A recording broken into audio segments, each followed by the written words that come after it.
Keval Solanki asked me what key differences in BIM and virtual design and construction.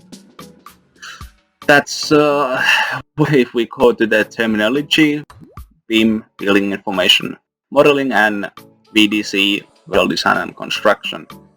And that's also how I try to categorize them. So basically BIM is the food for construction or for virtual design and construction, and VDC is the tools, softwares, IoT devices and solutions to utilize the BIM. So without BIM, the VDC softwares don't have any food to operate. And with BIM they have, but yeah, I would say categorize it that way. But again, as BIM and VDC, all these solutions are quite new thing in the industry.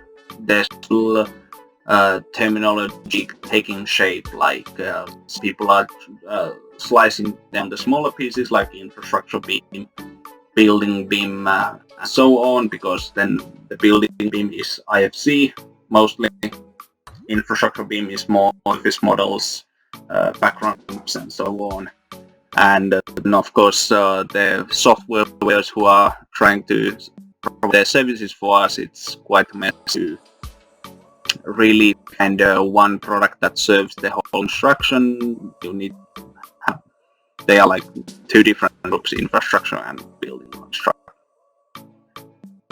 Yeah, but definitely if you have other questions, just reply on the comments below and I will reply to you on the next one. See you then.